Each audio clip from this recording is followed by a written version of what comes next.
2008 November 26. దాన్నే మనం 26/11గా భారతదేశ చరిత్రలో లిఖించుకున్నాం. ఎందుకంటే అదొక దారుణ మారణకాండ. 10 మంది ముష్కరులు ముంబై తాజ్ హోటల్పై తెగబడి 175 మందిని పొట్టన పెట్టుకున్నారు. విజువల్స్ వేసుకోవచ్చు. 175 మందిని పొట్టన పెట్టుకున్న దాని నుంచి కోలుకోవడానికి మనకి చాలా కాలం పట్టింది. చాలా అంటే చాలా కాలం పట్టింది. దాదాపు 1 ఇయర్. అంటే 2008 26 నవంబర్ జరిగితే 2009 26 నవంబర్ కూడా ఆ జ్ఞాపకాలు, అక్కడ జరిగిన ఘాతుకం వాటిని మళ్ళీ రిపేర్ చేసుకోవడం అవి కూడా పోలేదు ఇంకా. పైగా ఇప్పుడు మీరు స్క్రీన్ మీద చూస్తున్నాడే వాడు అజ్మల్ కసబ్ అని, వాడేమో జైల్లో బిర్యానీ తింటున్నాడు. అంతమందిని చంపిన వాళ్ళలో వాడొకడు. మిగతా వాళ్ళు అప్పుడు మన భద్రతా బలగాలు మట్టు పెట్టాయి మిగతా వాళ్ళని. వీడు మాత్రం ప్రాణాలతో దొరికితే వీడిని తీసుకెళ్ళి జైల్లో కూర్చోబెట్టి, అప్పట్లో అనేవాళ్ళు బిర్యానీ పెట్టి మేపుతున్నారు వాణి అని. సరే, లేటుగా ఉరిశిక్ష పడింది, అది వేరే విషయం అనుకోండి. 10 మంది పాకిస్తాన్ నుంచి ముంబై సముద్ర తీరానికి పడవల్లో వచ్చి, కరాచీ పోర్ట్ నుంచి ముంబై తీరానికి వచ్చి, అక్కడ నుంచి వచ్చి దర్జాగా వచ్చి, చూడండి వాడు ఎట్లా వెళ్తాడు, దర్జాగా వచ్చి ముంబైకి మగుటల్ లాంటి తాజ్ హోటల్, అలాంటి తాజ్ హోటల్లోకి వెళ్ళి 175 మందిని దారుణంగా పొట్టలు పెట్టుకున్నారు. అందులో సూపర్ కాప్స్ కూడా కొంతమంది చనిపోయారు. భద్రతా దళాల సంబంధించిన పోలీస్, లోకల్ పోలీస్. ఎందుకు దీని గురించి చెప్పాల్సి వస్తుందంటే, మొన్న పహల్గామ్లో, మొన్నటి ఏప్రిల్ మాసంలో పహల్గామ్లో ముష్కరులు దాడి చేసి అమాయకమైన మన వాళ్ళని వాళ్ళ భార్యల ముందే దాదాపు 27 మందిని పొట్టన పెట్టుకున్నారు. ఆ వెంటనే భారత ప్రభుత్వం, నరేంద్ర మోదీ గారి నేతృత్వంలోని భారత ప్రభుత్వం దాన్ని ఎలా ప్రతీకారం తీర్చుకోవాలి అని ఆలోచించి భారతీయ మహిళల నుదుటి తిలకం తుడిచేసే ప్రయత్నం చేశారో, ఎందుకంటే వాళ్ళు మతం అడిగారు, మతం ఏంటో చూశారు. అప్పట్లో మనం చెప్పుకున్నాం, ఆ పురుషుల యొక్క ప్యాంట్లు ఇప్పి వాళ్ళు సుంతి చేయించుకున్నారా లేదా అని చెక్ చేసి, చేయించుకుంటే ముస్లిం, చేయించుకోకపోతే హిందూ. అది సింపుల్ లాజిక్. ముస్లిమ్స్ అయితే చేయించుకుంటారు, ముస్లిమేతరులు చేయించుకోరు. అక్కడ హిందువులే ఉంటారు కాబట్టి అట్లా చెక్ చేసుకుని హిందువులను మాత్రమే ఏరి కోరి కాల్చి చంపారు. దానికి భారత ప్రభుత్వం చాలా సీరియస్గా తీసుకొని ఆపరేషన్ సింధూర్ పేరుతో పాకిస్తాన్ ఉగ్రవాద శిబిరాల మీద ఎలాంటి దాడులు చేసిందో, ఎలాంటి శిబిరాలని లేపేశారో, లష్కర్-ఏ తైబా చీఫ్ ఫ్యామిలీతో సహా లేచిపోయిన ఇది కూడా మనం చూసాం. ఇది మొన్నటి పహల్గామ్ దాడికి. మరి తాజ్ ముంబై 2008 నవంబర్ 26న ముంబైలో తాజ్ హోటల్ మీద 10 మంది ఉగ్రవాదులు, పాకిస్తాన్ ప్రేరేపిత లేదా ISIతో శిక్షణ పొందిన ఉగ్రవాదులు వచ్చి అంత దారుణమైన మారణకాండను సృష్టించి వెళ్తే అప్పటి ప్రభుత్వం ఏం చేసింది అనేది పెద్ద చర్చ. సరే, ఇన్నాళ్ళు అనుకున్నారు దౌత్య సంబంధాలు అవి ఇవి ఏదో అనుకున్నారు, పాకిస్తాన్ మీద ఎందుకు యుద్ధం చేయలేదనే చర్చ వచ్చినా కూడా దౌత్య సంబంధాలతో ఏదో ఇది చేసుకున్నారు అనేది అనుకున్నాం మనం. ఇంత ఇదిగా ఆలోచించలా. కానీ ఇప్పుడు అప్పటి హోంమంత్రి, అంటే ఘటన జరిగిన రోజు హోంమంత్రి శివరాజ్ పాటిల్, ఘటన జరిగిన వెంటనే హోంమంత్రితో రాజీనామా చేయించి అప్పుడు ఆర్థిక మంత్రిగా ఉన్న పి చిదంబరం గారిని హోంమంత్రిగా మార్చింది అప్పటి ప్రభుత్వం, మన్మోహన్ సింగ్ గారి నేతృత్వంలోని ప్రభుత్వం. అప్పుడు హోంమంత్రిగా ఆయన అయ్యాడు. మరి ఆయన ఏం చేశాడు ఏంటి అనేది ఇప్పటి వరకు మనం ఎవరూ ఆలోచించలా. కానీ ఆయన ఇప్పుడు లేటెస్ట్గా బయటపెట్టిన విషయం ఏంటి అంటే, ఎందుకు బయటపెట్టాడు అనేది సెకండరీ. ఏం బయటపెట్టాడు అని అంటే, ఆ రోజున జరిగిన వెంటనే దానికి రిటాలియేషన్, దానికి ప్రతీకారంగా పాకిస్తాన్ మీద మనం మన స్థాయిలో మనం ఏదో ఒకటి చేయాలి, ఆ ప్రతీకార చర్యకి పాకిస్తాన్కి బుద్ధి చెప్పే విధంగా ఏదో చేయాలి అని నేను అనుకున్నాను. కానీ మా ప్రభుత్వం అందుకు సిద్ధంగా లేదు. మా ప్రభుత్వం అంటే అప్పటి మన్మోహన్ సింగ్ గారి ప్రభుత్వం. దీనికి కారణం ఏంటంటే అమెరికా జోక్యం చేసుకుంది. అమెరికా జోక్యం చేసుకుని అప్పటి విదేశాంగ మంత్రి, అమెరికా విదేశాంగ మంత్రి కాండోలిజా రైస్, ఆమె ఇండియా వచ్చింది, మమ్మల్ని కలిసింది. యుద్ధం వద్దు, లేకపోతే ఎలాంటి ప్రతీకార చర్యలు వద్దు, మొత్తం ప్రపంచం అంతా ఢిల్లీ వైపే చూస్తోంది, మీరు ఎలాంటి చర్యలు చేయొద్దని అని మాకు నచ్చజెప్పారు, మమ్మల్ని ఒప్పించారు. కాబట్టి మేమేం చేయలేదు. నా మనసులో కోరిక ఉన్నా నేనేం చేయలేదు. మా ప్రధాని మన్మోహన్ సింగ్ కూడా ఆ విషయంలో నన్ను కంట్రోల్ చేశారు అని. ఇప్పుడు ఆ విషయం ఎందుకు చెప్పారు అనేది సరే, ఏదో ఒక ఇంటర్వ్యూలో చెప్పినా కూడా చెప్పకుండా దాటేయచ్చు.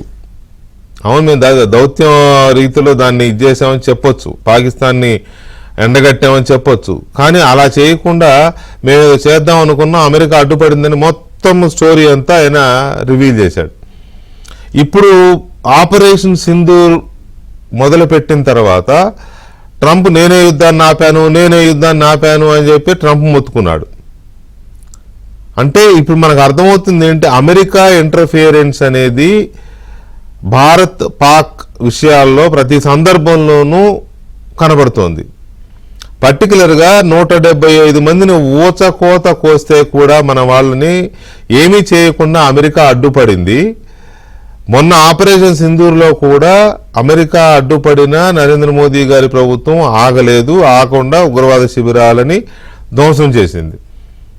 వాళ్ళు తర్వాత మోదీ గారు 2-3 సందర్భాల్లో చెప్పారు కూడా, ఏ దేశము మమ్మల్ని ఆపలేదు, అమెరికా కూడా ఆపలేదు, మేము చేయాల్సింది చేశాము, విరామం ప్రకటించాం.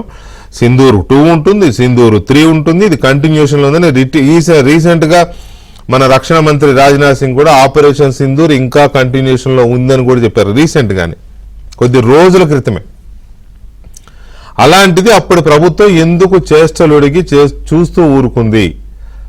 అమెరికా చెప్పినంత మాత్రాన దాసోహం అనాల్సిన అవసరం ఏముంది? మన ప్రాణాలు పోతుంటే, మన రక్తం ఓడుతుంటే కూడా అమెరికా చెప్పే మాటలకి మనం ఇచ్చేయాలా? ఒకటి. తర్వాత ఇప్పుడు చిదంబరం ఎందుకు బయట పెట్టారు? చిదంబరం బయటపెట్టడం వల్ల అప్పటి ప్రభుత్వానికి పెద్ద మచ్చ. అప్పటి యూపీఏ, అప్పుడు యూపీఏలో అన్ని పార్టీలు ఉన్నాయి, కాంగ్రెస్ పాటు కమ్యూనిస్ట్ పార్టీలు కూడా ఉన్నాయి. కాబట్టి అప్పుడు ఆ పార్టీలన్నీ కలిసి ఉన్న యూపీఏ ప్రభుత్వం ఎందుకు దాన్ని చూస్తూ ఊరుకున్నది?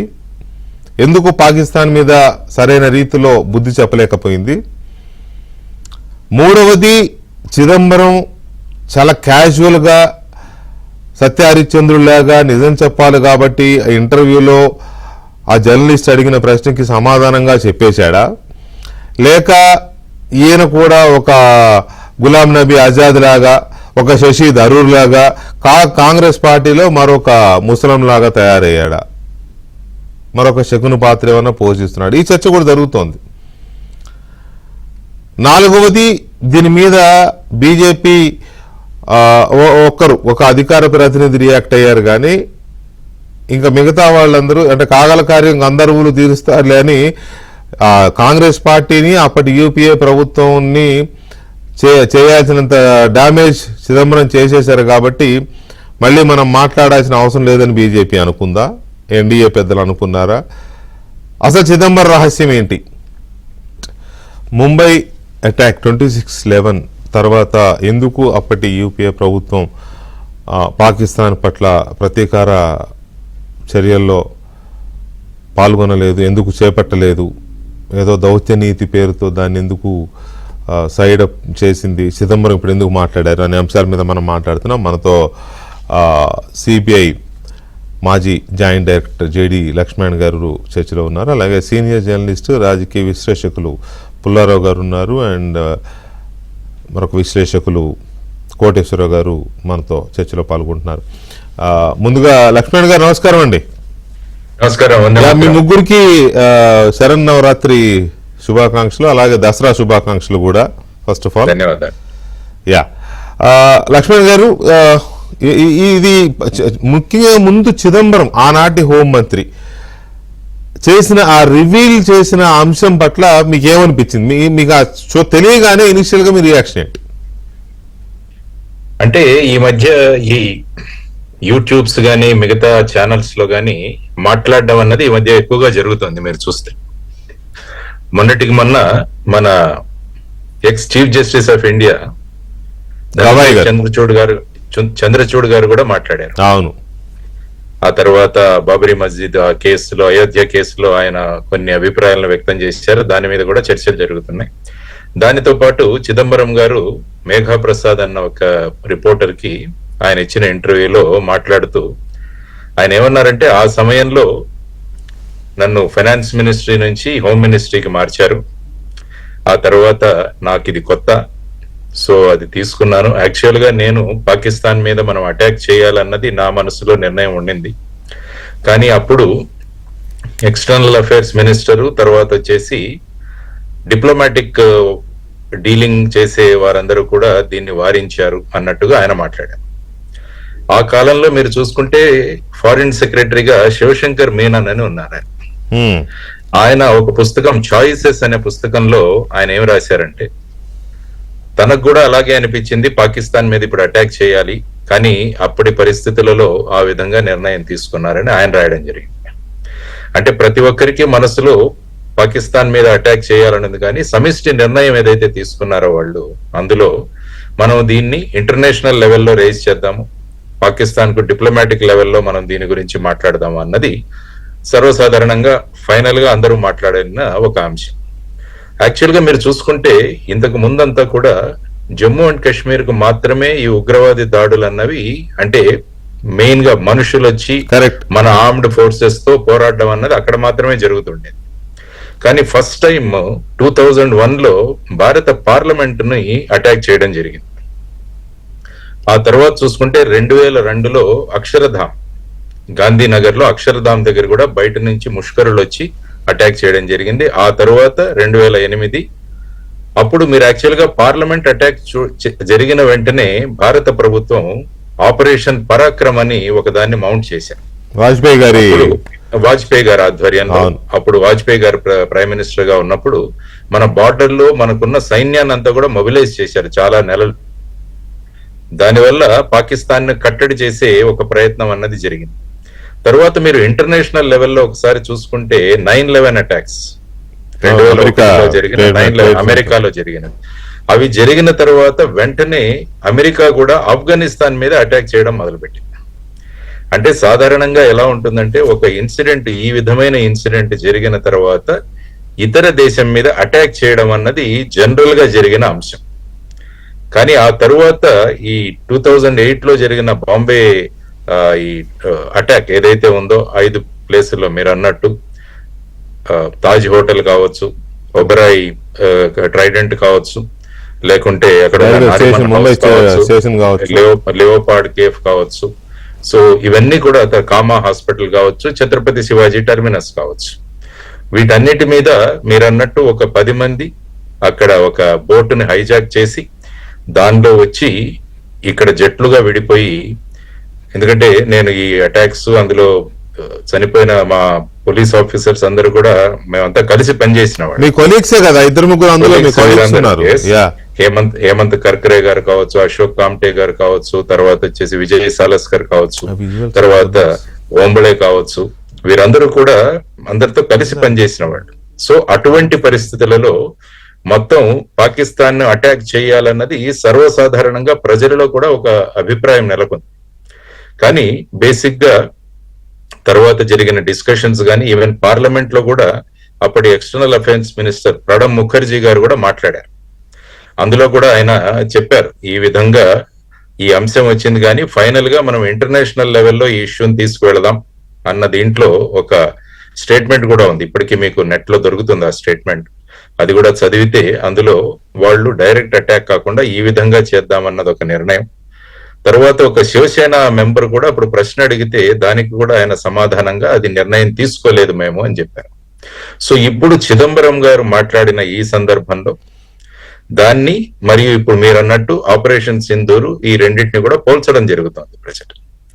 ఎందుకంటే చిదంబరం గారి పుస్తకం ఉంటుంది, మీరు ఎప్పుడైనా చూస్తే అందులో స్టాండింగ్ గ్రేట్ అన్నదో ఒక పుస్తకం ఉంది ఆయన. ఆ పుస్తకంలో చిదంబరం గారు స్వయంగా రాశారు. ఆయన ఏమన్నారంటే మోడీ గారు తన ప్రచారంలో 2013-14 ప్రచారంలో ఈ విషయాన్ని గురించి ఆయన ప్రస్తావించారు. ఎందుకంటే ఈ భారతదేశంలో జరిగిన దానిలో ఢిల్లీ ప్రజలను చీకటిలో ఉంచి వాళ్ళు పాకిస్తాన్ తో డీల్ చేసుకుంటున్నారన్నది ఆయన చేసిన వ్యాఖ్య ఒకటి. తర్వాత తిరుచిరాపల్లిలో మాట్లాడుతూ మోడీ గారు ఆయన ఏమన్నారంటే Pakistan army can behead Indian soldiers but Delhi wants to eat chicken biryani with Pakistan అని ఆయన మాట్లాడారు. అంటే ఈ విధమైన భారతదేశం యొక్క భూమిక సక్రమంగా లేదని మోడీ గారు తన ప్రచారంలోనే మొదలు పెట్టారు 2013-14లో జరిగిన పార్లమెంట్. సో ఇప్పుడు ఏంటంటే ఇప్పుడు మీరు అన్నట్టు చిదంబరం గారు ఎందుకు మాట్లాడారు అన్నది కూడా ఒక అంశం. అయితే ఇక్కడ లక్ష్మణ్ గారు ఒక చిన్న పాజ్ మీ దగ్గర పాజ్ తీసుకుంటున్నాను. ఎందుకు చిదంబరం గారు ఇప్పుడు ఈ విషయం మాట్లాడాడు? ఆనాడు జరిగిన దాని మీద అప్పుడు ప్రభుత్వం స్పందించిన తీరు ఏంటి అనేది ఒకసారి పుల్లారావు గారిని అడిగి ఒకసారి తీసుకుంటాను. పుల్లారావు గారు నమస్కారం అండి. నమస్కారం అండి. పుల్లారావు గారు, ఎందుకు చిదంబరం ఈ రకంగా అప్పుడు చేసింది ఏంటి, ఇప్పుడు చెప్తున్నది ఏంటి? తనకే అంటే యాజ్ ఎ హోమ్ మినిస్టర్ నేనేదో చేసేయాలనుకున్నాను కానీ నన్ను ఎవరో ఆపేశారు, నా కాళ్ళు చేతులు కట్టేశారు అని తనకేమీ అంటకుండా చేసుకోవాలనుకుంటున్నాడా లేకపోతే ఏంటి అసలు దీని వెనక ఉన్న what is the secret behind this statement? ఫ్రాంక్గా చెప్పాలంటే is on his way out. ఆయన బయటికి వెళ్ళిపోయే దారి చూపెట్టారు ఆయన. నేను అందుకే మరో గులాం నబీ మరొక శశి థరూర్ అన్నది. గులాం నబీని వేరు, ఇతను వేరు. ఇతనికి పట్టుకొని కూడా ఇగ్నోర్ చేస్తున్నారు. తర్వాత రాహుల్ గాంధీ ఇతనేం పట్టించుకోలేదు. ఇతను 1980 నుంచి 85 నుంచి చాలా ఎంజాయ్ చేశాడు. 85 నుంచి పవర్. అవును. ఇక్కడ ఈయన రాహుల్ గాంధీ వచ్చాక పక్కన పెట్టేస్తే 2016 నేను మెమరీ నుంచి చెప్తున్నా, గూగుల్లో ఎదురుగా లేదు నా దగ్గర. ఆయనకి రాజ్యసభ టికెట్ ఇవ్వను అన్నారు. అప్పుడు ఆయన మీరు జయరాం రమేష్ లాంటి ఓడిపోతే ఇస్తారు, నాకు ఇవ్వనని కలిసి పెట్టుకొని ఒక అసాసినేషన్ గురించి మాట్లాడాడు మీడియాలో. గుజరాత్ లో జరిగింది. వెంటనే రాజ్యసభ టికెట్ ఇచ్చేశారు. అందువల్ల అతని టర్మ్ అయిపోతుంది, పట్టించుకోవట్లేదు, వయసు వచ్చింది. అది కొంచెం ఫ్రస్ట్రేషన్ లో ఉన్నదని నాకు ఏమీ డౌట్ లేదు, ఏం డౌట్ లేదు. ఇంక వెళ్ళిపోతున్నాడు. తర్వాత అతను ఇక్కడ ఏమి అసలు మీరు చూస్తున్నారు కదా, ఈ గత 10 సంవత్సరాల్లో ఎక్కడైనా కనపడ్డా కాంగ్రెస్ పార్టీ ఆ ఇంపార్టెంట్ గా ఆ కమిటీలో ఎక్కడా లేడు. సో అది పర్సనల్ గ్రీవెన్స్ ఉన్నది, దాంట్లో డౌట్ లేదు, దాంట్లో డౌట్ లేదు. అది మెయిన్ రీజన్. లేకపోతే పెద్ద ఇప్పుడు ఆయన మాట్లాడేది పనేమీ లేదు, కానీ దాంట్లో కూడా కొద్దిగా బ్యాక్గ్రౌండ్ కూడా ఉన్నది. ఎందుకు భారతదేశం అలా చేశారంటే మనకి మన్మోహన్ సింగ్ కి జార్జ్ బుష్ కి మంచి సంబంధం ఉన్నది. అమెరికా న్యూక్లియర్ డీల్ కూడా అప్రూవ్ చేశారు కదా జూలై 2008లో. అవును. దాని గురించి పాకిస్తాన్ మీద అప్పుడు అమెరికా పూర్తిగా ఆధారపడి ఉన్నది. ఆఫ్ఘనిస్తాన్ యుద్ధం జరుగుతూ ఉన్నది, మర్చిపోవద్దు మీరు. అమెరికాకి పాకిస్తాన్ లేకపోతే యుద్ధమే జరగవు. సో ఇవన్నీ పెట్టుకుని ఇవన్నీ పెట్టుకుని వాళ్ళు అమెరికన్ ప్రెషర్ కి లొంగిపోతాం. ఇప్పుడు చిదంబరం 2 సంవత్సరాలు అవ్వాక ఆయన మాట్లాడేటంటే ఆయన కూడా కొంచెం తప్పకుండా పర్సనల్ ఫ్రస్ట్రేషన్ ఉన్నది. ఏకే అంటే నేను పక్కన తోస్తారు కానీ ఏం మాట్లాడే అలాగా. చిదంబరం ఆయన ఇంకా అంబిషియస్ మ్యాన్, కొంచెం పక్కన తోసారు అని అంటున్నాడని నాకు పూర్తి నమ్మకం. పెద్ద ఇది చెప్పుకునే అంత సమయం కాదు. అంత పదవులు చేసిన వ్యక్తి ఆ పార్టీని ఎంబారెస్ చేయక్కర్లేదు. హిస్టరీని కూడా తీసుకొచ్చి ఆయన ఇప్పుడు చెప్పడం కూడా అవసరమా అని నాకు అనిపిస్తుంది. ఇప్పుడు ఇందులో 2 విషయాలు ఉన్నాయి. ఒకటి, తనని పెంచి పోషించి తనను ఈ స్థాయి దాకా తీసుకొచ్చిన కాంగ్రెస్ పార్టీని Right. ఇవాళ నెట్టనిలున ముంచేసే విధంగా ఈ విషయాలు మాట్లాడడం అనేది ఒక ఆస్పెక్ట్. అది ఒక పార్టీ, రాజకీయ పార్టీ మునిగిపోతుందా, తేలుతుందా, ఒక నాయకుడు ఎందుకు ఇలా మాట్లాడాడు, ఆ నాయకుడు ఆ పార్టీలో ఉంటాడా, బయటకు పోతాడా, ఇది దేశ ప్రజలకి పెద్ద నష్టం చేసే అంశమేం కాదు. దేశ ప్రజలకు నష్టం చేసే అంశమేం కాదు. ఇంపార్టెంట్ విషయం ఏంటి అంటే, ఆ రోజున లక్ష్మణ్ గారు చెప్పినట్టుగా కేవలం కాశ్మీర్కు మాత్రమే పరిమితమయ్యే ఉగ్రవాద దాడులు పార్లమెంట్ మీద అటాక్ జరగగానే ఆ రోజున వాజ్పేయి గారి ప్రభుత్వం రియాక్ట్ అయింది. పాకిస్తాన్ మీద ఒక రకమైన ఒత్తిడి, సైనికపరమైన ఒత్తిడి, నాట్ దౌత్యపరమైన ఒత్తిడి, సైనిక చర్యలు కూడా దిగింది. రెండవది అక్షర్ధామ్ మనం చూసాం కాశ్మీర్ బయట. మూడవది ముంబై. ఇలా జరుగుతుంటే కూడా ఎందుకు చూస్తూ ఊరుకున్నది ఆనాటి యూపీఏ గవర్నమెంట్? చిదంబరం ఇలా మాట్లాడడం వెనుక ఉద్దేశం ఏంటనేది కోటేశ్వర గారు. నమస్తే అండి. నమస్తే. కోటేశ్వర గారు, ఫస్ట్ ఆఫ్ ఆల్ చిదంబరం గారు ఎందుకు ఇలా మాట్లాడారు అనే దాని మీద మీ విశ్లేషణ ప్లీజ్. చిదంబరం ఒక సీనియర్ నాయకుడు, కాంగ్రెస్ లో ప్రముఖ పాత్ర పోషించాడనేటువంటిది అందరికీ తెలుసు.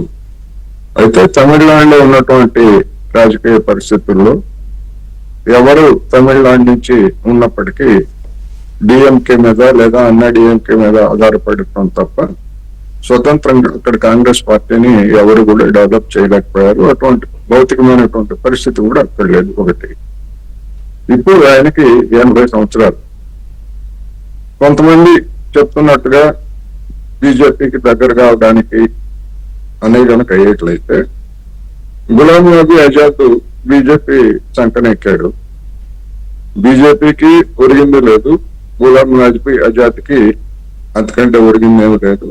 ఆయన స్థితి ఎట్లా ఉందో ఇప్పుడు మనకి తెలిసిందే. అదేవిధంగా శశి థరూర్ కూడా కాంగ్రెస్ పార్టీ నుంచి బయటకు వెళ్తే ఆయన పరిస్థితి ఎట్లా ఉంటది అనేటువంటిది ఆయన ఊహించుకోవాలి. జనానికి అందరికి కూడా తెలుసు. కేరళలో ఏం జరుగుతుంది, ఏం జరగబోతుంది అని కూడా మనం వేరే చెప్పక్కర్లేదు. అందువల్ల ఇవన్నీ చూసిన తర్వాత ఏదో 80 ఏళ్ల వయసులో బీజేపీకి దగ్గర చిదంబరం పావుకునేది ఏముండదు. ఆ కారణంతో అయితే అది చెప్పుకుంటాడని నేను అనుకోవట్లేదు. ఎందుకు చెప్పాడు ఏమిటి అనేటువంటిది అది ఒక చిదంబరం రహస్యంగానే ఉన్నది. ఆయనే మళ్ళా ఎందుకు చెప్పారు ఏమిటనేటువంటిది చెప్తే తప్ప కాంగ్రెస్ కూడా బహుశా దీని మీద స్పందించేటువంటి అవకాశం లేదు. ఎందుకంటే వెంటనే కాంగ్రెస్ వైపు నుంచి కూడా ఎలాంటి స్పందన రాలేదు. 24 hours రాలేదు. ఇది ఒకటైతే చిదంబరం చెప్పినటువంటి అంశం అమెరికాకి భారత్ లొంగిపోతున్నది అని వామపక్షాలు ఎప్పటి నుంచో చెప్తున్నాయి. ఇందాక ప్రస్తావించినట్టుగా 2008లో అమెరికా తోటి చేసుకున్నటువంటి అణు ఒప్పందం అనేటువంటిది అదొక ప్రధానమైనటువంటి లొంగుబాటు చర్యగా భావించి ఆనాడు యూపీఏ ప్రభుత్వానికి వామపక్షాలు మద్దతు ఉపసంహరించినటువంటి విషయాన్ని ఈ సందర్భంగా మనం గుర్తు తెచ్చుకోవాలి. అందువల్ల అమెరికాకి జూనియర్ భాగస్వామిగా భారత్ ను తయారు చేయడానికి కాంగ్రెస్, యూపీఏ నాయకత్వంలో ఉన్నటువంటి కాంగ్రెస్ ప్రయత్నించింది. ఇప్పుడు ఎన్డీఏ ప్రభుత్వం కూడా అదే విధంగా ప్రయత్నిస్తుంది అనేటువంటిది ఒక సాధారణమైనటువంటి విమర్శ. నా అభిప్రాయం కూడా అదే. అయితే చిదంబరం చేసినటువంటి ఒక మంచి పని, దాని తర్వాత దాని పర్యవసానం ఎట్లా ఉంటాయి ఏమిటి అనేటువంటిది పక్కన పెట్టేట్లయితే అమెరికా ఒత్తిడికి భారత్ లొంగిపోతున్నది అని అఫీషియల్ గా ఒక మాజీ కేంద్ర మంత్రిగా పనిచేసినటువంటి వ్యక్తి చెప్పడం అనేటువంటిది ఒక ముఖ్యమైనటువంటి పరిణామం. అదే ఆపరేషన్ సింధూర్ గురించి ట్రంప్ పదే చెప్తున్నాడు, నేను వాణిజ్య కత్తి చూపించాను, లేకపోతే ఇతరత్ర అనేక కత్తులు చూపించి నరేంద్ర మోడీని బెదిరించి ఆపించాను అని చెప్పేసి చెప్తున్నటువంటి దాన్ని మోడీ గారు ఎక్కడ ఆయన నోటితో ఖండించలేదు ఇంతవరకు. అది వాస్తవమే, అమెరికా మన మీద ఒత్తిడి చేస్తా ఉంది, మన పాలకులు లొంగిపోతున్నారు దానికి అనేటువంటిది చిదంబరం గారు నిర్ధారించారు. ఎందుకు అంటే ఆపరేషన్ సింధూర్ ప్రారంభించినప్పుడు ఈ దేశంలో ఉన్నటువంటి ప్రతిపక్షాలన్నీ కాంగ్రెస్ తో సహా వామపక్షాలు అందరూ కూడా దానికి బ్లాంక్ చెక్ ఇచ్చినట్టుగా మీరు ఏ చర్య తీసుకున్నా కానీ మేము మద్దతు ఇస్తామని చెప్పారు. అటువంటిది ఆకస్మికంగా ఆపరేషన్ సింధూర్ ని ఆపినప్పుడు జరిగినటువంటి ఆ ఉదంతాలను చూసినప్పుడు అంత ఆకస్మికంగా ఎందుకు ప్రతిపక్షాలతో ఒక మాట మాత్రం, ఇప్పుడు ఆపరేషన్ సింధూర్ ఇంకా ముగియలేదు, ఇంకా కొనసాగుతూనే ఉంది అని చెప్పడం వేరు. కానీ అటువంటి ఒక కీలక నిర్ణయం తీసుకోబోయే ముందు ఢిల్లీలో మరి అన్ని పార్టీలకు చెందినటువంటి వాళ్ళు అందుబాటులోనే ఉంటారు. అందుబాటులో ఉన్నటువంటి వాళ్ళతోటి సమావేశం జరిపి ఇది పరిస్థితి అని చెప్పేసి ప్రతిపక్షాలని విశ్వాసంలోకి తీసుకోలేదు, లేదా ఏమి చేయకుండా అంత అర్థాంతరంగా వాడు ఎవడో ఫోన్ చేశాడు, వీళ్ళు స్పందించారట, వెంటనే ఈ కట్టు కథ జనం నమ్ముతున్నారా అంటే నమ్మటం లేదు. అఫీషియల్ గా వాళ్ళు ఏమైనా చెప్పొచ్చు, కానీ అమెరికా ఒత్తిడికి లొంగి ఆపరేషన్ సింధూర్ ఆపేశారనేటువంటిది ఇక్కడ చిదంబరం ప్రకటనతో రుజువైంది అనేటువంటిది నా అభిప్రాయం.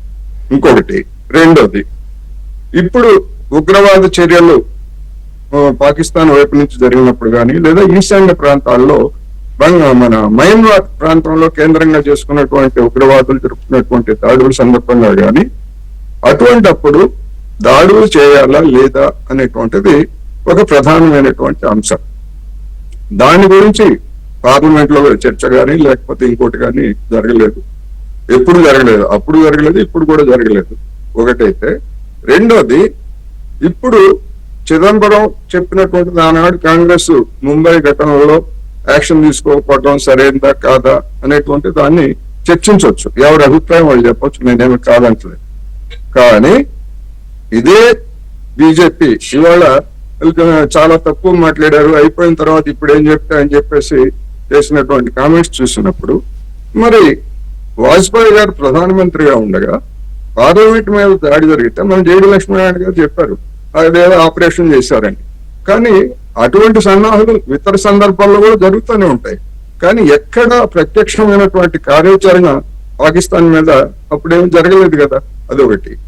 దానికంటే అంతకంటే ముంబై అక్షరధామం, అది కూడా ఒక దేవాలయం మీద హిందువులనే చంపింది, భక్తులను ఉన్నటువంటి వాళ్ళని.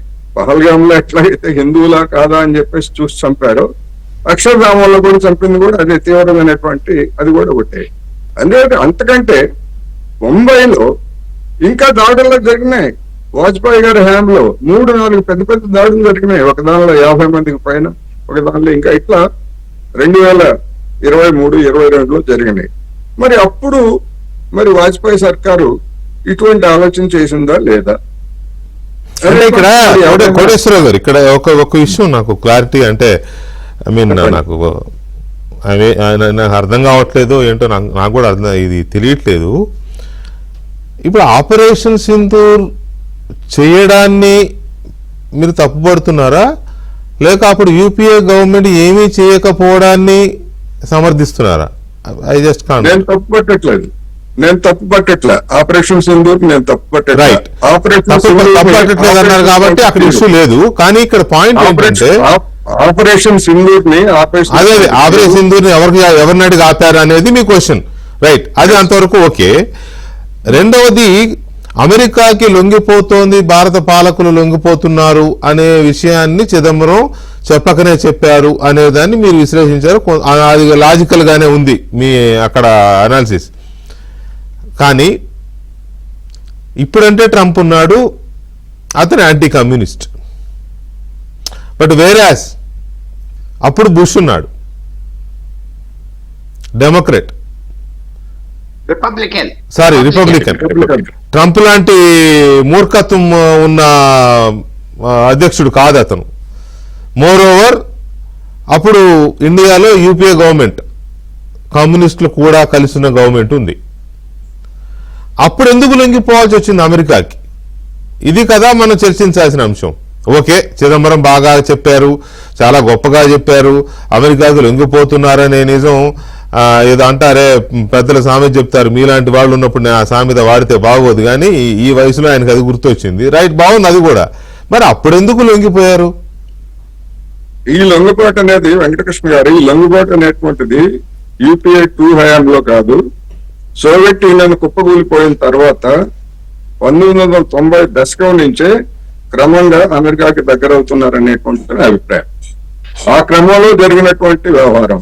రెండోది, అమెరికాలో బుష్ ఉన్నా, లేకపోతే ట్రంప్ ఉన్నా, జో బైడెన్ ఉన్నా, లేకపోతే ఒబామా ఉన్నా, ఇంకొకరున్నా, డెమోక్రాట్లు ఉన్నా, రిపబ్లికన్లు ఉన్నా, వాళ్ళంతా కూడా బేసిక్ గా యాంటీ కమ్యూనిస్టులు, యాంటీ పీపుల్. ప్రపంచంలో జరిగినటువంటి యుద్ధాలన్నీ వాళ్ళు ప్రారంభించినా లేదా వీళ్ళు ప్రారంభించినా కొనసాగించినటువంటి వాళ్ళు వాళ్లే కదా. ఇరాక్ మీద కావచ్చు, ఇవాళ ఇజ్రాయెల్ మీద కావచ్చు, ఆఫ్ఘనిస్తాన్ మీద కావచ్చు. ఎవరు ఆ విషయాల్లో ఎవరు తక్కువేం కాదు. మొత్తం అమెరికా పాలకవర్గం అక్కడ వ్యక్తులుగా ఎవరున్నారనేటువంటిది కాదు. అందువలన యూపీఏ 2కి కమ్యూనిస్టులు, యూపీఏ 1కి కమ్యూనిస్టులు మద్దతు ఇచ్చినంత మాత్రాన అమెరికా తన వైఖరిని మార్చుకుంటుందని అమెరికా తన వైఖరిని మార్చుకుంటుందని నేను అనడంలా. మీరన్నట్టే నేను కూడా అంటున్నా. ఇక్కడ యూపీఏలో కమ్యూనిస్టులు ఉన్నంత మాత్రాన అమెరికా తన వైఖరి ఎందుకు మార్చుకుంటుంది? మార్చుకోదు. కానీ ఇక్కడ యూపీఏలో కమ్యూనిస్టులు కూడా ఉన్నారు కాబట్టి అమెరికాకి లొంగిపోయే ఆ అవకాశం ఎందుకు వచ్చింది యూపీఏకి?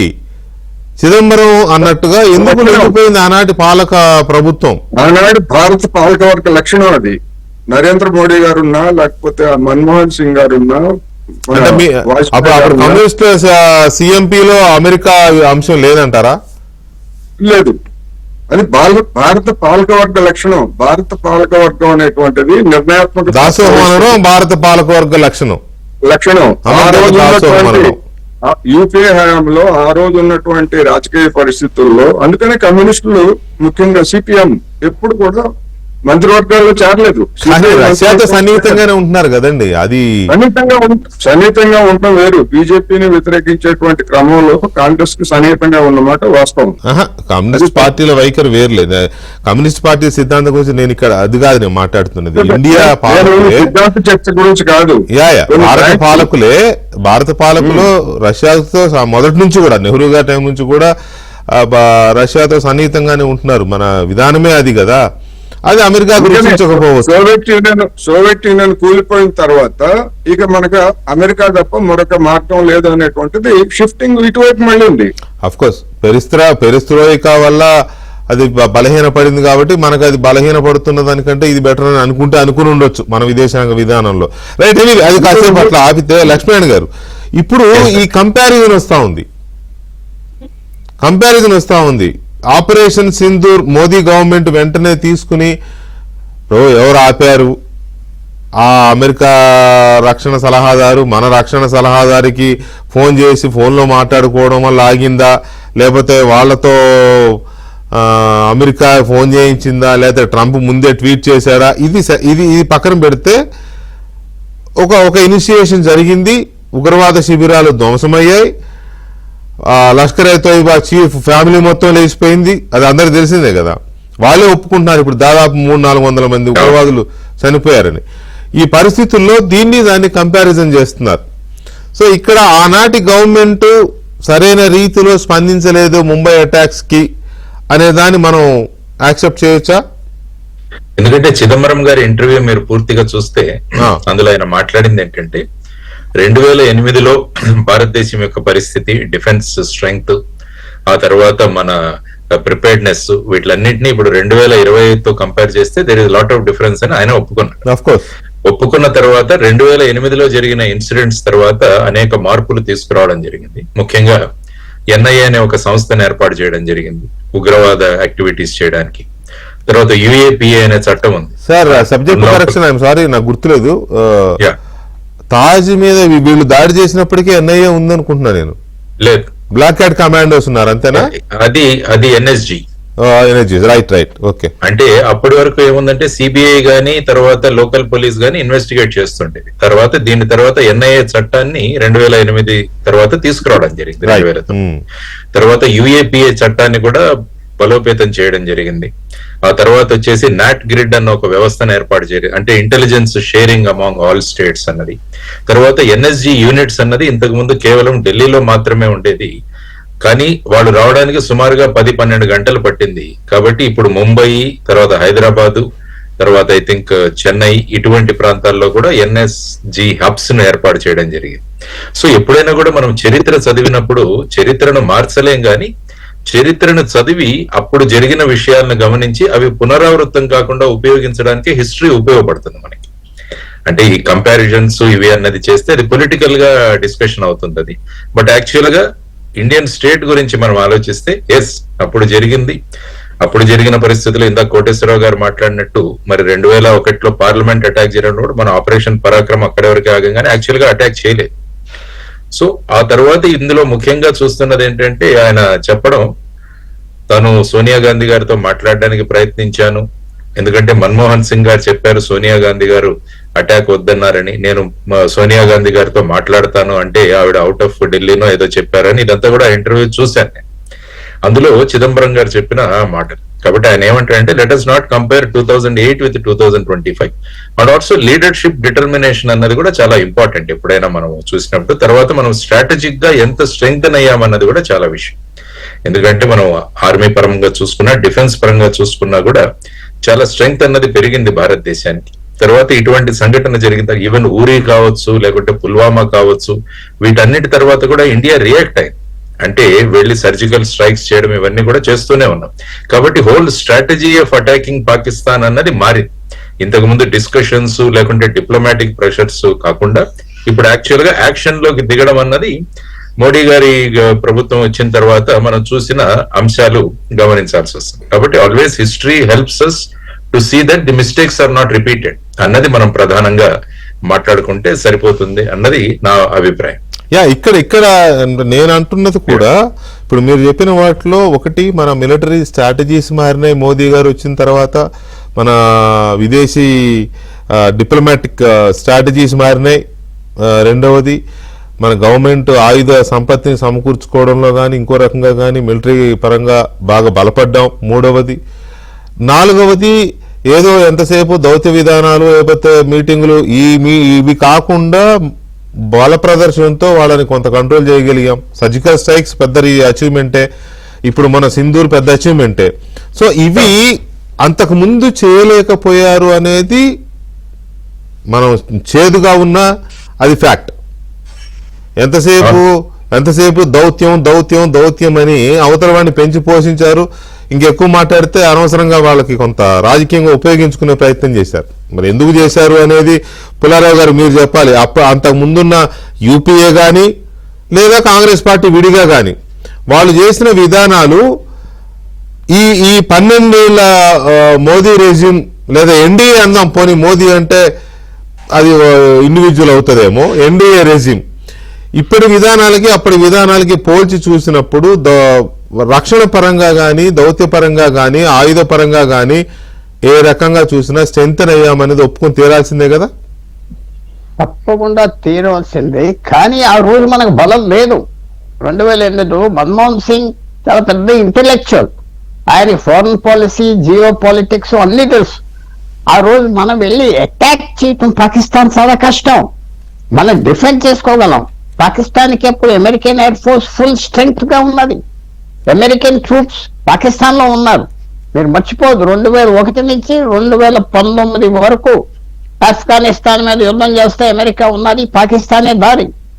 మనకి ఆ రోజు ఆ నిర్ణయం ఏంటంటే సరిపడం, మనం ఎన్ని చెప్పుకున్నా సరిపడం, వెళ్తాం అటాక్ చేస్తాం, వాళ్ళు చేస్తారు, మన పరువు పోతాది. అదే కాకుండా మీకు జ్ఞాపకం చేస్తున్నా, ఏకే యాంటనీ కూడా గొప్ప ఇంటెలెక్చువల్, అందరూ అతను కాదు అనుకుంటారు సాఫ్ట్ గా ఉంటారని. అతను ఏమన్నాడు పార్లమెంట్ లో, చైనీస్ కొన్ని ఏరియాలలో బోర్డర్ లో తిరుగుతున్నారు, వస్తున్నారు, మనం ఏం చేస్తున్నాం అది ప్రశ్నిస్తే మనం ఏం చేయాలి అంటే ఆయన ఏం జవాబు ఇచ్చాడంటే, మనం ఏం చేయకుండా అక్కడికి వెళ్లకుండా ఉంటాం మంచిది, మనం తిరగట్లేదు వాళ్ళు తిరగరు అన్నది. అసలు కరెక్ట్ నిర్ణయం. ఈవేళ ఏమనిపిస్తారంటే ఇది కొట్టేయాలి చంపేయాలి కదా, అవ్వదు. యుద్ధం అనగానే మనం ఇమీడియట్ గా వెళ్ళిపోయాక తిరిగి రావాలి కదా. ఇవాళ రష్యా యుక్రెయిన్ ఏమైంది? రష్యా వెళ్ళిపోయింది, రాలేకపోతున్నా బయటికి. సో కరెక్ట్ నిర్ణయమా కాదా అంటే మనకి ఆ రోజు బలం ఎంత ఉన్నది భారతదేశానికి. 2014 నుంచి 2023-24కి ఒక 5 రెట్టింపులు ఎక్కువ డిఫెన్స్ మీద ఖర్చు పెట్టారు. కరెక్టే సార్, కరెక్టే. ఇక్కడ కోటేశ్వరరావు గారు చెప్పిన ఒక విషయాన్ని మనం పరిగణలోకి తీసుకోవాలి. అఫ్ కోర్స్ ఆయన చిదంబరం స్టేట్మెంట్ ని కొంత డీకోడ్ చేస్తూ చెప్పిన మాట ఏంటంటే, మన భారత పాలకులు అమెరికాకి ప్రతి సందర్భంలోనూ సరే లొంగిపోతున్నారా, దాసోహం అంటున్నారా, ఇంకోటి కానీ వాళ్ళ మాట వింటున్నారు. అప్పుడు యూపీఏలోనైనా ఇప్పుడు ఎన్డీఏ మరిది ప్రూవ్ అట్లా. ఒకటి వాస్తవం, ఆయన అన్నట్టు కోటేశ్వరరావు అన్నట్టు మోడీ గారు ఇంతవరకు బహిరంగంగా అయితే ఖండించలేదు. ఒక మాట అయితే అన్నారు, ఈ విషయంలో ఎవరి జోక్యము లేదు అని. ఎవరి జోక్యము లేదు అని అయితే ఒక్క నిమిషం సార్, ఎవరి జోక్యము లేదని అయితే అన్నారు మోడీ గారు. ట్రంప్ మాట్లాడాడు, అది ఏం చెప్పలేదు, కానీ ఎవరి జోక్యము లేదు, మా విధానం మాదే అని చెప్పారు. సో ఇక్కడ అమెరికాకి దాసోహం అంటున్నారంటే, తనకి ఇష్టమైనప్పుడేమో ఆఫ్ఘనిస్తాన్లో తాలిబాన్లను అమెరికాయే ప్లాన్ చేసింది. మళ్ళీ ట్రేడ్ సెంటర్ మీద, వరల్డ్ ట్రేడ్ సెంటర్ WTC మీద అటాక్ జరిగిన తర్వాత ఆఫ్ఘనిస్తాన్ మీద అమెరికాయే దాడి చేసింది. అలాగే ఉక్రెయిన్ మీద తనే జోక్యం చేసుకుంటుంది. ఇజ్రాయెల్ విషయంలోనూ జోక్యం చేసుకుంటుంది. ప్రపంచంలో ఎక్కడ ఎవరికి చీమ కుట్టినా కూడా అమెరికాయే జోక్యం చేసుకుంటుంది. అంటే వాళ్ళ ఇష్ట ప్రకారం వాళ్ళు జోక్యం చేసుకుంటారు, కానీ మన దాంట్లో జోక్యం చేసుకుంటే మనం ఎందుకు దాసోహం అనాలి అనే దానికి సమాధానం లేదు. చిదంబరం దాసోహం అంటాడు, అమిత్ షా దాసోహం అంటాడు, ఫర్ ఎగ్జాంపుల్. అది కరెక్ట్ కాదు. అది సింపుల్ గా ఇలా చేయాలి. మనం వెనుజులా కాదు, ఇరాన్ కాదు, మనం నార్త్ కొరియా కాదు, చెప్పేయాలి, చేసేయాలి అనకూడదు. అది దౌత్య లక్షణం. మాట్లాడకుండా ఉండాలి. మాట్లాడకుండా ఉన్నారు కాబట్టి ఇవాళ మళ్ళీ మనకి ప్రపంచం అంతా మాట్లాడకుండా మనం తిరుగుబడుతున్నాం, అమెరికా మీద చేసాం, లెక్కలేదన్నాం కాబట్టి మళ్ళీ వచ్చారు. అది దౌత్య లక్షణం. ఈజీగా స్టేట్మెంట్ ఇచ్చేసి నువ్వు ఎంత అని, దాంతో పని అవ్వదు. ట్రంప్తో డీల్ చేయాలి. ఇవాళ ఒకటే ఒక ఆగ్ర పవర్ ఉన్నది ప్రపంచంలో, డీల్ చేయాలి. మన జనం ఉన్నారు, 40-50 లక్షల మంది, 10 లక్షల మంది ఎంతో ఉన్నారు అక్కడ. చాలా ఎన్నో మనకు ప్రాబ్లమ్స్ ఉన్నాయి. డీల్ చేస్తే పోవాలి. మాటలు స్టేట్మెంట్స్ ఇవ్వటం చాలా సింపుల్. వెనుజులా ఇస్తారు రోజుకో స్టేట్మెంట్, నార్త్ కొరియా ఇస్తారు. అది కుదరదు. మనకి చాలా కేర్ఫుల్ గా ఉండాలి. ఆ రోజు బలం లేదు, ఈవేళ బలం ఉన్నది. బలం ఉండినా 2 రోజులు 3 రోజులు యుద్ధం కంటే మనం ఎక్కువ వెళ్ళే పరిస్థితి కరెక్ట్ కాదు. అది మొదల నుంచి మన కమాండర్స్ చెప్పింది ఏంటంటే, టెర్రరిస్ట్ ని అటాక్ చేస్తూ వస్తాం, లిమిటెడ్ వార్ కావాలి మాకు, ఎక్స్పాండెడ్ వార్ అక్కర్లేదు అన్నారు. అలా చేశారు. అది తర్వాత అమెరికా పరిస్థితి ఆ రోజు వేరు, ఇవాళ వేరు. ఆ వేళ అమెరికాకి పాకిస్తాన్ మీద ఒక మంచి ఇంట్రెస్ట్ ఉన్నది. మళ్ళీ రిక్వెస్ట్ చేశారు, వెళ్ళొద్దన్నారు. మనకి బలం కూడా అంత లేదు. ఇది బుద్ధి చెప్తామని. అంటే నేనంటున్నది కూడా అదే సార్. ఇప్పుడు ఇక్కడ మనం చిదంబరం గారి స్టేట్మెంట్ ని మనం ఎలాగా విశ్లేషిస్తున్నాము, ఎలా చర్చిస్తున్నాం అనే పాయింట్ తీసుకున్నప్పుడు, ఇప్పుడున్న ప్రభుత్వము, ఎన్డీఏ ప్రభుత్వం, మన భారత ప్రభుత్వం కూడా ఏదో పాకిస్తాన్ మీద యుద్ధం చేసేయాలి, పాకిస్తాన్ దేశాన్ని అసలు మ్యాప్ లో లేకుండా చేయాలి, అది కాదు కదా. ముందే చెప్పారు, ఖచ్చితంగా ఉగ్రవాద శిబిరాలన్నీ నాశనం చేయడం మా లక్ష్యం చెప్పారు. అదే చేశారు, చేశారు. ఇంకా సర్జికల్ స్ట్రైక్స్ అయినా తెల్లవారుజామున చెప్పకుండా వెళ్ళారు, కానీ ఇది చెప్పి చేశారు. సింధూర్ అనేది చెప్పేసేసారు. ఎక్కడ చేస్తారో కూడా తెలిసిందే. అది ఆల్మోస్ట్ జరిగింది కదా. ప్రతిసారి జరిగిన వెంటనే ప్రెస్ మీట్ పెట్టారు, జరగక ముందు వాళ్ళు చెప్పాల్సింది చెప్పారు. అయితే ఉగ్రవాదుల మీద దాడి చేయడానికి, ఉగ్రవాదుల్ని అణిచివేయడానికి కూడా అమెరికాకు భయపడాలా? అప్పటి యూపీఏ ప్రభుత్వం ఎందుకు అంతగా భయపడింది? కండోలిజా రైస్ ఇక్కడికి వచ్చి 3 రోజులు 4 రోజులు మకా వేసింది ఆమె. అసలు ఇదేమి జరగకున్నాం. మన భారత ప్రధాని కంటే కండోలిజా రైస్ గురించి ఎక్కువ మాట్లాడుకున్నారు మన దేశంలో ప్రజలు. అప్పుడు అంతా ఆమె ఇక్కడ ఉండి ఎందుకు చేయాల్సి వచ్చింది? ఎందుకు మన ప్రభుత్వం అప్పుడు అంతగా కాళ్ళు చేతులు కట్టుకొని కూర్చున్నది? ముంబై అటాక్ అనేది చిన్న అటాక్ కాదు. లక్ష్మణ్ గారి కొలీగ్స్, అందులో విజయ్ కర్కరే గారు కానీ మరికొందరు ఉన్నారు, చాలా దారుణమైన అటాక్ అది. అందులో ఎందుకు అంతగా చేతులు కట్టుకుని ఉండాల్సి వచ్చింది అనేది ఇంకొంచెం ఇన్డెప్త్ గా మాట్లాడదాం. అలాగే పొలిటికల్ గా కూడా ఇక తన పని అయిపోతుంది, ఈ వృద్ధాప్య దశలో తనకి ఎట్లాగో భవిష్యత్తు లేదు, కాంగ్రెస్ పార్టీని ముంచేద్దాం, లేకపోతే మన్మోహన్ సింగ్ లాంటి ఒక గొప్ప మేధావి లీడ్ చేసిన యూపీఏని బదనాం చేసేద్దామనే దిశగా ఈయనెందుకు మాట్లాడాడు? తన కొడుకు మీద ఉన్న కార్తీ చిదంబరం మీద ఉన్న కేసులు కానీ, నళిని చిదంబరం తన భార్య మీద ఉన్న కేసులు కానీ, వీటిని ఏమన్నా ఇది చేసుకుంటున్నాడా, ప్యాచప్ చేసుకుంటున్నాడా? కోటేశ్వర గారు, ఇక నిజంగానే సరే ఓకే, రాజకీయంగా వాళ్ళకి ఏమొస్తుంది ఏమి రాదు అని అంటే, డెఫినెట్గా కొంతమంది లీడర్లు వాళ్ళ ప్రయోజనాల కోసం, లేకపోతే వాళ్ళ ప్రమాదాల నుంచి బయటపడడం కోసం తప్పవు కొన్ని చేస్తారు. ఇక ఎందుకు చేస్తారంటే చేస్తారు అంతే. ఇప్పుడు మీరు అన్నారు ఇందాక శశి థరూర్కి ఏం ఒరిగింది అంటే డెఫినెట్గా ఒరిగింది ఆయనకి. ఆయన ఇప్పుడు ఎన్డీఏ ప్రభుత్వం లీడ్ చేస్తున్న ఈ టైంలో ఆయన external affairs standing committee chairman అయ్యాడు ఆయన. తర్వాత మీకు గుర్తుండే ఉంటుంది, ఆపరేషన్ సింధూర్ తర్వాత వివిధ దేశాలకు వెళ్ళి బ్రీఫింగ్ ఇచ్చి వచ్చే కమిటీల్లో కాంగ్రెస్ పార్టీ 4 ఎంపీల నేమ్స్ ఇచ్చింది, అందులో శశి థరూర్ పేరు లేదు. కానీ బీజేపీ ప్రభుత్వం ఒక కమిటీని శశి థరూర్ నేతృత్వంలో ఇంకో చోటికి పంపింది, కాంగ్రెస్ ఇవ్వకపోయినా. అట్లా ఆయన బీజేపీలో ఆల్మోస్ట్ అనధికారిక మెంబర్ అయిపోయాడు యాజ్ లోక్సభ మెంబర్. ఇక చిదంబరం గారి గురించి నేను చెప్పవసరలా, మీకు తెలుసు వాళ్ళ అబ్బాయి మీద ఎన్ని కేసులు ఉన్నాయో, వాళ్ళ మిసెస్ మీద ఎన్ని కేసెస్ ఉన్నాయో. సో ఈ నేపథ్యంలో ఈయన ఇలా చెప్పడం ద్వారా గత యూపీఏ ప్రభుత్వాన్ని పర్టికులర్గా కాంగ్రెస్ పార్టీని ఇరకాటంలో పెట్టడం కోసం బీజేపీ చేసిన ఒక ప్లాంట్ అని అనుకోవడంలో ఔచిత్యం ఏమైనా ఉంటుందా, లేకపోతే అందులో రాంగ్ ఇదేమైనా ఉంటుందా కోటేశ్వరరావు గారు? దీనిలో 2 అంశాలు ఉన్నాయి వెంకటకృష్ణ గారు. ఒకటి, బీజేపీ ప్లాంట్ చేస్తే ఒకవేళ మీరన్నట్టుగా లేదా అనేక మంది అనుకుంటున్నట్టుగా కార్తీ చిదంబరం, నళిని చిదంబరాల మీద ఉన్నటువంటి కేసుల మీద ఏదైనా హెల్ప్ చేసేట్లయితే గబ్బు పెట్టేది బీజేపీ, నరేంద్ర మోడీ సర్కారే. కాంగ్రెస్ పోయేదేమీ లేదు. ఎందుకంటే వాషింగ్ పౌడర్ నిర్మాణ పేరుతో అనేక మందికి ఆ విధమైనటువంటి ఇది ఆశ్రయం కల్పిస్తున్నారు రాజకీయంగా. ఇక కాంగ్రెస్ చిదంబరం చెప్పినటువంటి దాని మీద కాంగ్రెస్ ఇప్పుడు ఇంతకుముందు మనం చూసాం, బీసీ రిజర్వేషన్స్ కి సంబంధించి మీరు అధికారంలో ఉన్నప్పుడు మరి బీసీ రిజర్వేషన్ల గురించి ఎందుకు పట్టించుకోలేదు అనేటువంటిది కాంగ్రెస్ మీద ఇతర పార్టీలు రాజకీయపరమైనటువంటి దాడి చేసినప్పుడు, ఎస్ మేము తప్పు చేసాము, ఆ తప్పును సరిదిద్దుకోవడానికి మేము ప్రయత్నిస్తున్నామని చెప్పేసి మన రాహుల్ గాంధీ చెప్పారు.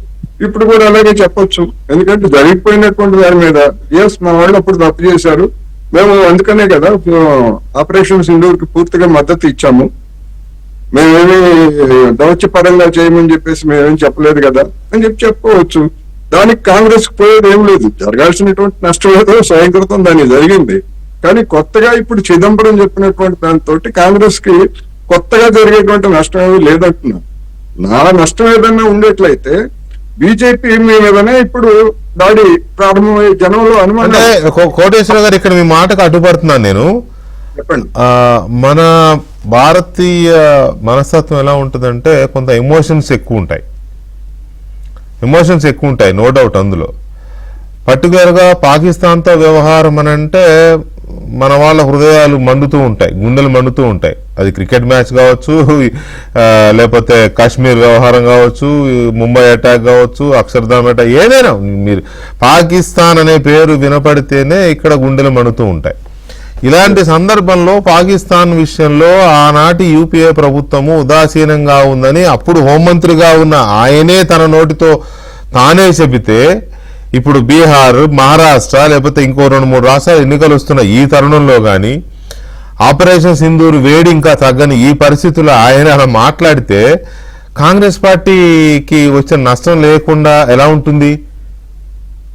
నేనేమంటున్నానంటే అప్పుడెప్పుడో జరిగిన దాంతో నష్టం ఓకే, ఇప్పుడు జరిగినటువంటి దానికి ఆపరేషన్ సింధూర్ గురించి ప్రతిపక్షాలు కాంగ్రెస్ అడిగితే బీజేపీ దగ్గర ఉన్నటువంటి సమాధానం ఏంటి?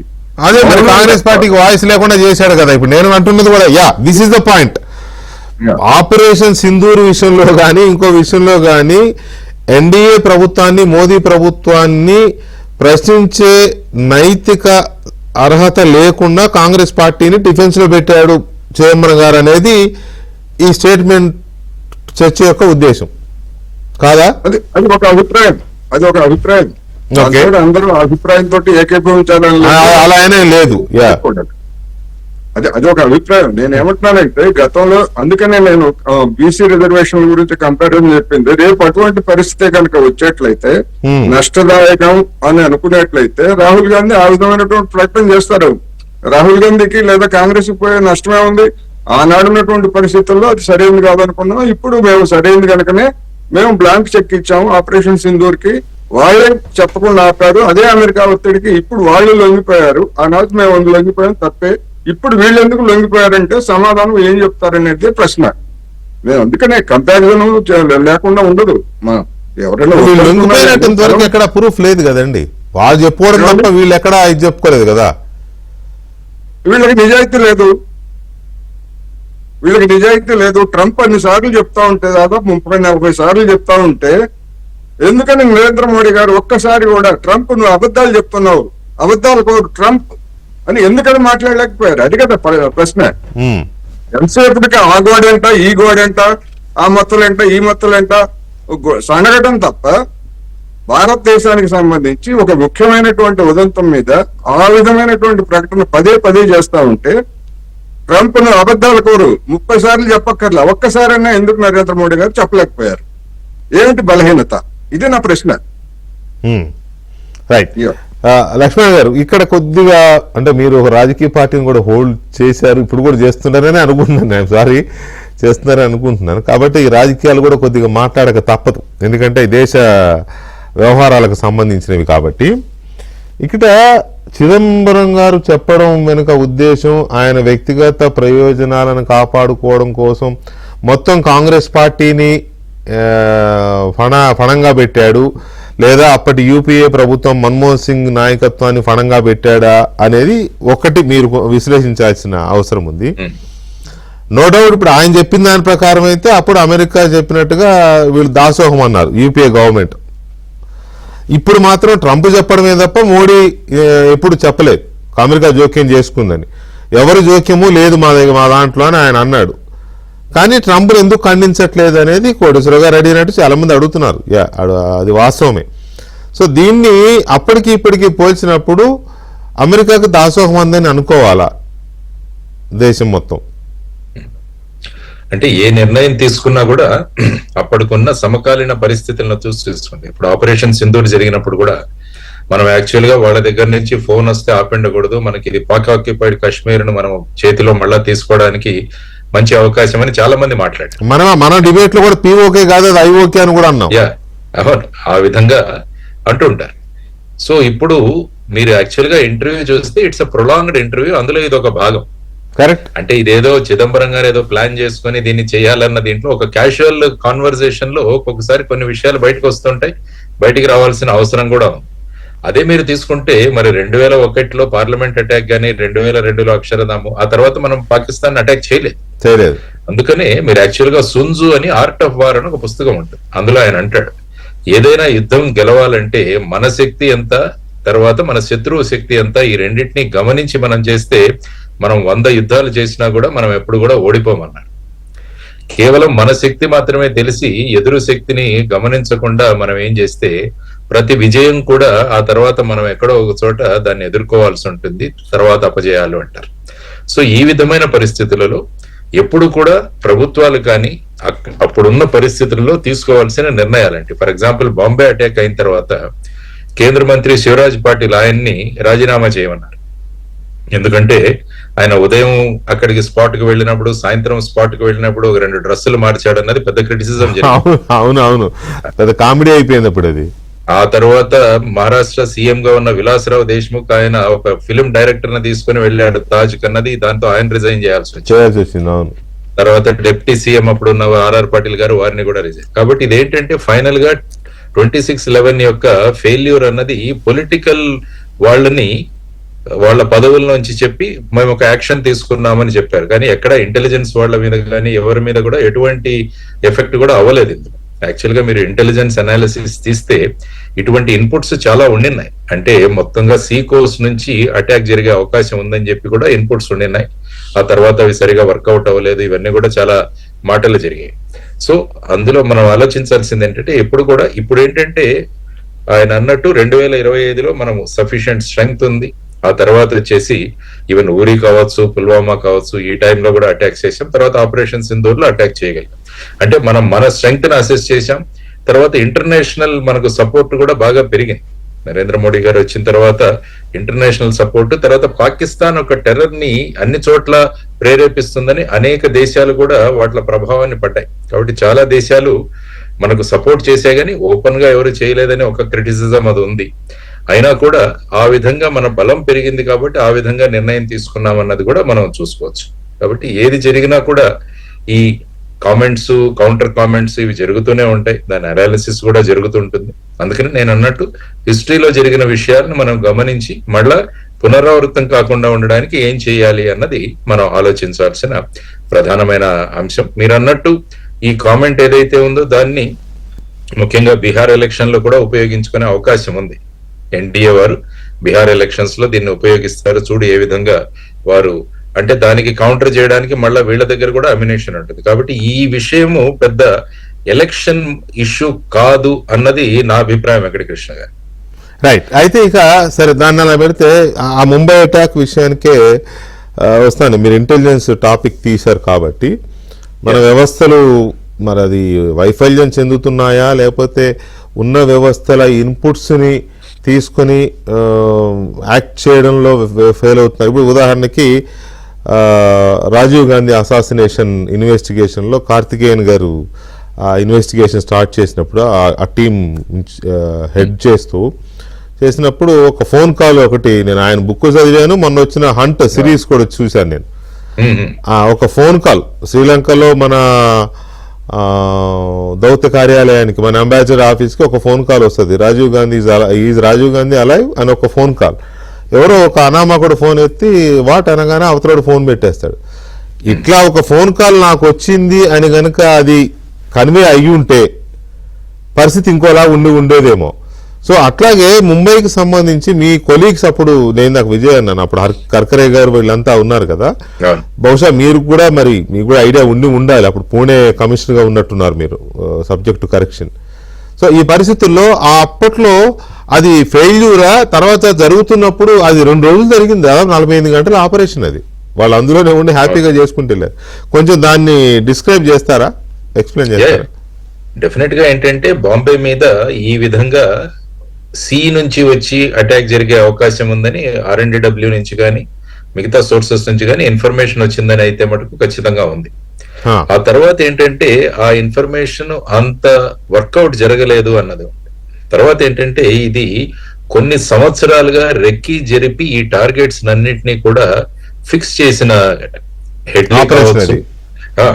హెడ్లీ కావచ్చు లేకుంటే తహూర్ రాజా కావచ్చు, వీరందరూ కూడా చేసి యాక్చువల్ గా ఈ పాకిస్తాన్ నుంచి వచ్చిన కసాబు వీళ్ళకి ఎక్కడ దిగాలి అన్నది లాటిట్యూడ్ లాంగిట్యూడ్ తో సహా వాళ్ళకు ఫీడ్ చేశారని చెప్పేసి అతను తన కన్ఫెషన్ లో ఒప్పుకున్నాడు. హెడ్లీ చాలా సార్లు వచ్చి ఇక్కడ ఈ ప్లేసెస్ అన్నిటిని ఫిక్స్ చేసి, ముఖ్యంగా ఏంటంటే ఆ 26/11 అటాక్ లో సుమారుగా 30 మంది ఫారినర్స్ చనిపోయారు, 13 దేశాలకు చెందిన వాళ్ళు ఎక్కడైతే స్టే చేస్తారో, తాజ్ కావచ్చు లేకుంటే ఈ ట్రైడెంట్ కావచ్చు లేకుంటే తర్వాత నరిమన్ హౌస్ కావచ్చు, తర్వాత వాళ్ళు జనరల్ గా వెళ్లే లియోపార్డ్ కేఫ్ కావచ్చు, వీటన్నిటి కూడా ముందే రెక్కీ జరగడము, ఆ తర్వాత వాటిల డైమెన్షన్ అక్షాంశము రేఖాంశములు ఇవ్వడం, ఇవన్నీ కూడా జరిగింది. సో ఇవన్నీ కూడా ఒక ప్లాన్డ్ గా జరిగిన ప్రధానమైన అంశం. అప్పుడు ఏంటంటే తర్వాత ఇది 3 రోజులు పట్టింది, సుమారుగా 60 hours ఆపరేషన్ జరిగింది. ఆ టైంలో నేను 2008లో ఇక్కడ సిబిఐలో ఉన్నాను నేను. కానీ ఆ రోజు నేను ఒక ఇన్వెస్టిగేషన్ నిమిత్తం ఇంగ్లాండ్ కు వెళుతూ, నేను ఆ రోజు అది జరుగుతున్నప్పుడు ముంబై ఎయిర్పోర్ట్ లౌంజ్ లో ఉన్నాను నేను. సో అందులో టీవీలో చూస్తున్నప్పుడు మా కొలీగ్స్ అందరూ కూడా ఈ విధంగా అవడం అన్నది it was a very unfortunate incident. So ఆ విధమైన పరిస్థితులలో తర్వాత 9 మందిని అక్కడ చంపేయడం, తర్వాత కసాబు మీరు అన్నట్టు అతన్ని 2012లో అనుకుంటా 4 years తర్వాత ఆయన హ్యాంగ్ చేశారు. తర్వాత ఇప్పుడు తహూర్ రాజాని ఎక్స్ట్రాడైట్ చేసి తీసుకొచ్చారు. తర్వాత ఈ హెడ్లీ ఇంకా అక్కడే ఉన్నాడు, తనేదో ప్లీ బార్గెనింగ్ లో అక్కడేదో తను లొంగిపోతానన్నట్టుగా మాట్లాడుతున్నారు. సో ఈ విధంగా ఇన్వెస్టిగేషన్ లో ఈ విధమైన ప్రోగ్రెస్ అన్నది జరుగుతోంది. సో యాక్చువల్ గా చూస్తే ఇంటెలిజెన్స్ ఏజెన్సీస్ మధ్య కోఆర్డినేషన్ అన్నది చాలా ఇంపార్టెంట్. తర్వాత అక్కడ చూస్తే మీకు ఆర్మీ కంటింజెంట్ వచ్చారు, నేవీ వాళ్ళు వచ్చారు, తర్వాత NSGని పిలవడం జరిగింది, లోకల్ పోలీస్ ఆఫ్ కోర్స్ చాలా మంది ఉన్నారు. సో ఎప్పుడైనా it was an unexpected operation, కాబట్టి ప్రిపేర్డ్ గా లేరన్నది కూడా మనం తీసుకోవాలి. ఆ తర్వాత అనేక చేంజెస్ వచ్చాయి. Force 1 అన్న ఒక కొత్త ఫోర్స్ ని ముంబైలో మొదలు పెట్టడం జరిగింది. అంటే ఎక్స్క్లూజివ్లీ NSG లెవెల్లో ఒక ఫోర్స్ అన్నది కావాలి అని చెప్పేసి Force 1 ఏర్పాటు చేయడం జరిగింది. అంతకుముందే యాంటీ టెర్రరిజం స్క్వాడ్ కూడా ఏర్పాటు చేశారు. సో ఈ విధంగా ఆర్గనైజేషనల్ పరంగా కూడా కొన్ని మార్పులు అన్నవి తీసుకురావడం జరిగింది. తర్వాత మోడర్నైజేషన్ లో ఎక్విప్మెంట్, తర్వాత వాళ్ళకున్న వెపనరీ ఇవన్నీ కూడా ఎన్హాన్స్ చేశారు ఈ ఇన్సిడెంట్ తర్వాత. అంటే ఒక ఇన్సిడెంట్ లో జరిగిన విషయాల వల్ల మనం మనల్ని ఎలా మార్చుకోవాలి అన్నది ప్రధానమైన అంశం. దానిలో చాలా చర్యలు తీసుకోబడ్డాయి. అంటే ఈ టెర్రరిస్ట్ ఇన్సిడెంట్స్ అన్నవి ఆ తర్వాత కూడా మీకు జరుగుతూనే వచ్చాయి. అది కంటిన్యూటీగా వచ్చాయి. ఇక్కడ పాయింట్ ఏంటంటే లాస్ట్ బట్ నాట్ లీస్ట్ ఏంటంటే ఇప్పుడు ఆపరేషన్ సింధూర్ కొంత అది సర్జికల్ స్ట్రైక్స్ తర్వాత కొంత తగ్గుముఖం పట్టింది. అది ఓకే, ఆపరేషన్ సింధూర్ వాళ్ళు అక్కడ వచ్చి చేసినా కూడా సింధూర్ తర్వాత కొంత ఇంకొంచెం కంట్రోల్ అవుతుందేమో అనే ఒక హోప్ వచ్చింది. ఈ ముంబై అటాక్స్ అప్పుడు కూడా ఇలాంటి రియాక్షన్ అప్పుడు కూడా మా యూపీఏ ప్రభుత్వం కొంత ఇనిషియేట్ చేసి ఉంటే, ఉగ్రవాదుల విషయంలో పాకిస్తాన్ మీద ఏదో చేసేద్దామని కాదుగా, చేసి ఉంటే పరిస్థితి ఇంకోలా ఉండేదేమో అనుకోవచ్చా? అంటే ఆ తర్వాత యాక్షన్స్ అన్నవి జరిగాయి. తర్వాత FATF ద్వారా, ఫైనాన్షియల్ యాక్షన్ టాస్క్ ఫోర్స్ ద్వారా పాకిస్తాన్ మీద ప్రెషర్ తీసుకురావడం జరిగింది. ఇంతకుముందు పుల్లారావు గారు అన్నట్టు బేసిక్ గా ఏంటంటే ఆఫ్ఘనిస్తాన్ ను అటాక్ చేసే దాంట్లో పాకిస్తాన్ మేజర్ బేస్ గా అమెరికా వాళ్ళు ఉపయోగించుకున్నారు. కాబట్టి ఆవిడ వెంటనే ఇక్కడికి కండోలీజా రైస్ ఇక్కడికి రావడము, ఈవెన్ చిదంబరం గారు కూడా ఆయన ఇంటర్వ్యూలో దీని గురించే ప్రస్తావించారు, ఆయన షీ కేమ్ హియర్ అని చెప్పేసి. ఆ తర్వాత ఈ విధమైన పరిస్థితులన్నీ కూడా మనం చూసుకోవాలి. ఎప్పటికైనా కూడా టెర్రరిజం అన్నదాన్ని మనం తుదముట్టించాలి, దెర్ ఇస్ నో డౌట్. అంటే అప్పుడు డైరెక్ట్ అటాక్ అన్నది ఒక విషయం, తర్వాత వచ్చేసి టెర్రరిస్ట్ మీద కావాల్సిన యాక్షన్స్ ఏవైతే ఉన్నాయో ఆ యాక్షన్స్ అన్నవి కంటిన్యూ అయ్యాయి. అక్కడ కూడా కొన్ని చర్యలు తీసుకోబడ్డాయి. తర్వాత వచ్చేసి ఈవెన్ దౌద్ ఇబ్రహీం ఎక్స్ట్రడిషన్ కూడా ఇప్పటి వరకు కూడా మనం చేయలేకపోతున్నాం. అదొక ప్రధానమైన అంశంగా మనం చూడాలి. ఇప్పుడు 1993లో బ్లాస్ట్ లో మనకు ప్రధాన నిందితుడిగా ఉన్న దౌద్ ఇబ్రహీం ఇంకా కూడా కరాచీలో ఉన్నాడు, కానీ అతన్ని ఎఫెక్టివ్ గా మనం తీసుకురాలేకపోతున్నాం. అన్ని ప్రభుత్వాలు కూడా ఈ విషయంలో ఏమీ చేయలేకపోయాయి. సో అటువంటి పరిస్థితులలో ఏం చేయాలి అన్నది ప్రధానంగా ఇప్పుడు బేసిక్ గా టెర్రరిజం అగేన్స్ట్ గా మొత్తం ప్రపంచంలోనే ఒక నినాదం జరుగుతోంది. కాబట్టి టెర్రరిజం అన్నది తగ్గాలి. మొన్న ముఖ్యంగా ఆపరేషన్ సింధూర్ అన్నది మీరు అన్నట్టు it's a great set back వాళ్ళకి. ముఖ్యంగా మౌలానా మసూద్ అజర్ ఫ్యామిలీ అంతా కూడా దాంట్లో పోయారని చెప్పేసి మొన్న ఇంకొక వ్యక్తి అక్కడ మాట్లాడడం కూడా మనం చూసాం పాకిస్తాన్ లో. సో ఇటువంటి పరిస్థితుల్లో ఈ టెర్రరిజం మీద జరుగుతున్న చర్యలు అన్నవి ఇంకా కొనసాగాలి. ఇంకా మన భారతదేశానికి ఎవరైతే మనకు ఈ అఫెన్సెస్ లో వాళ్ళందరూ కూడా అక్యూజ్డ్ గా ఉన్నారో వాళ్ళందరినీ తీసుకొచ్చి లాజికల్ కన్క్లూషన్ లో వాళ్ళందరికీ కూడా శిక్షలు పడాలి. ఇది చాలా ముఖ్యమైన అంశం, మనం చేయాల్సిన విషయం అని నేను అనుకుంటానండి. Right sir, thank you very much Lakshman గారు, అలాగే కోటేశ్వర గారు, పుల్లారావు గారు, థ్యాంక్ యూ వెరీ మచ్ అండి చర్చలో పాల్గొన్నందుకు. మరొకసారి మీ అందరికీ దసరా శుభాకాంక్షలు తెలియజేస్తూ ఇది ఇవాల్టి డిబేట్.